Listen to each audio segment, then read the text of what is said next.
जय जय जगन्नाथ नमस्कार। जेनाभिजन सकाळर खबर को आपण को जनाऊँगी स्वागतम।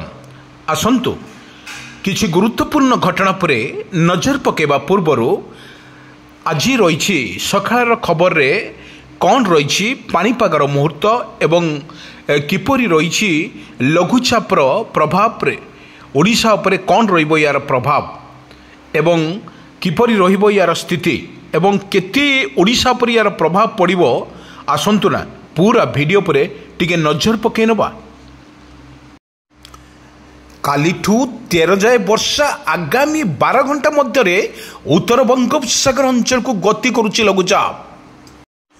अदृश्य लघुचाप प्रभाव रे राज्य रे विभिन्न जिले में वर्षा संभावना 13 जाए रहिबो वर्षार प्रभाव।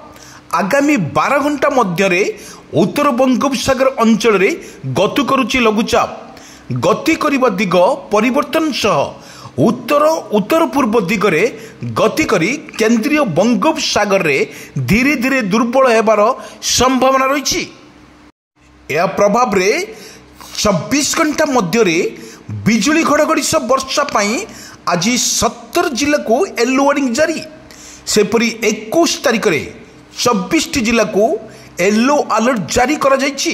सेपरी 12 तारिख रे 15 जिला एवं 13 तारिख रे 2टी जिला को येलो वार्निंग जारी करिछि पाणीपाग विभाग। 15 और 16 तारिख रे राज्य रे किछि स्थान रे हल्का को मध्यम धरण रे वर्षा संभावना रही। बंगोपसागर रे सृष्टि लघुचाप घनीभूत स्पष्ट चिन्हित लघुचाप रूप नेउछि। आगामी 24 घंटा जाए स्पष्ट चिन्हित लघुचाप तीव्रता बजाय रखिबा सह पश्चिम केंद्रीय बंगोपसागर रे उत्तर उत्तर पश्चिम दिगरे गति करिबा संभावना रही। परवर्ती 24 घंटा रे दिग बदलाई उत्तर उत्तर पूर्व दिगरे गति करी केंद्रीय बंगोपसागर रे धीरे धीरे दुर्बल हेब लघुचाप। एपटे उपकूल ओडिशा रे काल बैशाखी वर्षा नहीं पूर्वानुमान करिछि आंचलिक पाणीपाग विज्ञान केन्द्र। आज 12 तारिख जाए उपकूल ओडिशा रे राज्यर विभिन्न अंचल रे काल बैशाखीर वर्षा नहीं अलर्टमेंट जारी करिछि आंचलिक पाणीपाग विभाग। किंतु एटी देखा गले राज्य रे तापमात्रा मध्य कमिबो। एप्रिल 12 जाए 4 दिन काल बैशाखी वर्षा रे भिजिबो उपकूल ओडिशा समेत विभिन्न अंचल।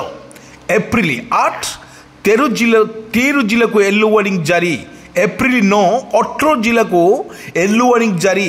एप्रिल 10 22टा जिला को येलो वार्निंग जारी। एप्रिल 11 तारिख रे 25टा जिला को येलो वार्निंग जारी। बिजुली घड़घड़ी सह काल बैशाखी वर्षा संभावना घंटा प्रति 40 रु 50 किलोमीटर बेग रे पवन बहिबा संभावना। एवं एप्रिल 12 रे पाग राज्य रे पागर परिवर्तन आसीपारे आकलन करिछि पाणीपाग विभाग। गरमरी लागिबो ब्रेक 12 जाए काल बैशाखी बंगोपसागर अदृश्य लघुचाप प्रभाव रे उपकूल ओडिशा रे वर्षा संभावना। आज 12 तारिख जाए विभिन्न जिले में काल बैशाखीर वर्षा संभाव को नहीं आंचलिक पाणीपाग विभाग तरफ सूचना जारी करिछि। एठु मध्यरु जो अपडेट खबर सामना को आसुछि वर्तमान जहाँ देखा मिलूँ जो लघुचाप सृष्टि होती केंद्रीय बंगोपसागर रे ताहा तातिरु आश्वस्त मिलूँ सूचना लोक मानक मध्य जो भली भाव में एक भालनी पड़ता।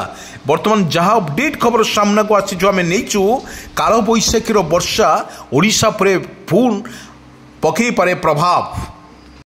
विजुअल माध्यम आम देखाऊँ आपण को आपण देखंतु किपरि आकाश मेघाच्छन्न रही सकाळ खबर रे एवं जहाँ अपडेट सामना को आम नहींचु आपण को जन दी जाउछि। वर्तमान लगातार भाव में काल बैशाखीर वर्षा एवं लघुचाप वर्षा जारी रही ओडिशा रे। ए ओडिशा रे प्रभाव रे लगी रही वर्षा तुहाकु तुहा वर्षा सहित आप विजुअल माध्यम देखु किपरि बादल फटा वर्षा ओडिशा पर राज करुच्ची एवं प्रत्येक जिले में जारी रही लघुचाप वर्षा। ए वर्षा को नहीं वर्तमान आकलन करिछि पाणीपाग विज्ञान केन्द्र 19ଟି ଜିଲ୍ଲାକୁ ମଧ୍ୟ ଏଭଳି କଣ୍ଟିନ୍ୟୁ କାଳବୈଶାଖୀର ବର୍ଷା ମଧ୍ୟ ଜାରି ରହିବ ବୋଲି ଆକଳନ କରିଛି ପାଣିପାଗ ବିଜ୍ଞାନ କେନ୍ଦ୍ର। ହଁ ଦର୍ଶକ ବନ୍ଧୁ, ପରବର୍ତ୍ତୀ 12 ଘଣ୍ଟାରେ ଗତିର ଦିଗ ପରିବର୍ତ୍ତନ ସହ ଉତ୍ତର ଦିଗରେ ଏହା ଗତି କରି କେନ୍ଦ୍ରୀୟ ବଙ୍ଗୋପସାଗର ଅଞ୍ଚଳରେ ଧୀରେ ଧୀରେ ଦୁର୍ବଳ ହେବ ଲଘୁଚାପ। ଆଞ୍ଚଳିକ ପାଣିପାଗ ବିଜ୍ଞାନ କେନ୍ଦ୍ର ପକ୍ଷରୁ ମିଳୁଥିବା ସୂଚନା ଅନୁଯାୟୀ ବୁଧବାର ବାଲେଶ୍ୱର, ଭଦ୍ରକ, ଯାଜପୁର, କେନ୍ଦ୍ରାପଡ଼ା, କଟକ, ଜଗତସିଂହପୁର, ପୁରୀ, ଖୋର୍ଦ୍ଧା, ନୟାଗଡ଼, ଗଞ୍ଜାମ, ଗଜପତି, ମୟୂରଭଞ୍ଜ, କେଉଁଝର, ଦେଓମାଳି, ରାୟଗଡ଼ା, ସୁନ୍ଦରଗଡ଼, କୋରାପୁଟ, ଅନୁଗୁଳ, ଢେଙ୍କାନାଳ ଆଦି 19ଟି ଜିଲ୍ଲାରେ ଘଡ଼ଘଡ଼ି ସହ ହାଲକା ବର୍ଷା ହେବାର ମଧ୍ୟ ସମ୍ଭାବନା ରହିଛି।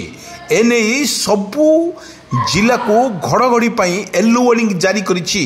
ଆସନ୍ତା 15 ତାରିଖ ପର୍ଯ୍ୟନ୍ତ ରାଜ୍ୟରେ ବିଭିନ୍ନ ସ୍ଥାନରେ ବିଜୁଳି ଘଡ଼ଘଡ଼ି ସହ ବର୍ଷା ପବନ ନେଇ ପାଣିପାଗ କେନ୍ଦ୍ର ପୂର୍ବାନୁମାନ କରିଛି।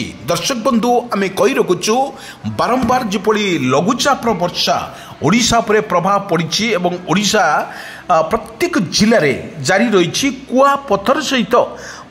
କୁଆପଥର ଏବଂ ବିଜୁଳି ଘଡ଼ଘଡ଼ି ସହିତର ବର୍ଷା ମଧ୍ୟ ଜାରି ରହିଛି ଏବଂ ଯେଉଁଭଳି କାଳବୈଶାଖୀର ସୂଚନା ଦିଆଯାଇଛି, କାଳବୈଶାଖୀର ବର୍ଷା ହେଲେ ଲୋକମାନଙ୍କର ବହୁତ କ୍ଷତିଗ୍ରସ୍ତ ହେବେ ଏବଂ ବିଶେଷ କରି ଏଠି ଦେଖିବାକୁ ଗଲେ କୃଷକ ଭାଇଟି ତାର କ୍ଷତିଗ୍ରସ୍ତ ଅଧିକ ରହିବ, କାରଣ ସିଏ ଯେଉଁ ଧାନ ଫସଲ କାଟି ସାରିଲା ପରେ ଧାନ କ୍ଷେତ୍ରରେ ରବି ଫସଲ କରିଥିବା ସବୁଗୁଡ଼ିକ ନଷ୍ଟ ହୋଇଯିବାର ମଧ୍ୟ ସୂଚନା ରହିଛି। ସେଥିପାଇଁ ନିଜକୁ କଣ୍ଟ୍ରୋଲ କରିବା ପାଇଁ ଏବଂ ନିଜକୁ ସୂଚନା ମାଧ୍ୟମରେ ସମସ୍ତେ ଜାଗ୍ରତ ରହିବା ପାଇଁ ମଧ୍ୟ ପାଣିପାଗ ବିଶେଷଜ୍ଞ ତରଫରୁ ମଧ୍ୟ ସୂଚନା ଆପଣଙ୍କୁ ଭିଜୁଆଲ ମାଧ୍ୟମରେ ଦେଖାଉଛୁ। ଯେଉଁଠି ସମୁଦ୍ର କୂଳ, ଯେଉଁଠି ଆପଣ ବଙ୍ଗୋପସାଗର କଥା ଯଦି ଆମେ କହିବା, ବଙ୍ଗୋପସାଗରରେ ବର୍ତ୍ତମାନ ସମୁଦ୍ର ଅଶାନ୍ତି ଅଛି ଏବଂ ଉଚ୍ଚା ଢେଉ ମଧ୍ୟ ଆସୁଛି ଏବଂ ଏହି ପରିପ୍ରେକ୍ଷୀରେ ଆପଣ ଦେଖିପାରୁଥିବେ ବର୍ଷାର କିପରି ତାଣ୍ଡବ ରହିଛି।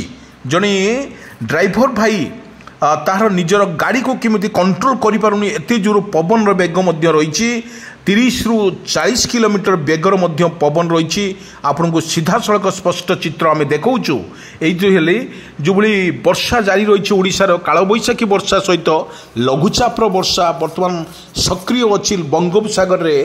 ଉତ୍ତର ପଶ୍ଚିମ ଏବଂ ଉତ୍ତର ଦକ୍ଷିଣ ଦିଗରେ ଯେଉଁ ଲଘୁଚାପଟି ସୃଷ୍ଟି ହୋଇଛି ତା ସମସ୍ତଙ୍କୁ ଆଶ୍ଚର୍ଯ୍ୟଜନକ କରୁଛି, କିନ୍ତୁ ଓଡ଼ିଶା ଉପରେ ଏହାର ପ୍ରଭାବ ବେଶୀ ପଡ଼ିନଥିଲେ ମଧ୍ୟ କିଛିଟା ଆଂଶିକ ପଡ଼ିବ ଏବଂ କିଛି କ୍ଷୟକ୍ଷତି ନ ହେବା ପାଇଁ ମଧ୍ୟ ସୂଚନା ଦେଇଛି ଆଞ୍ଚଳିକ ପାଣିପାଗ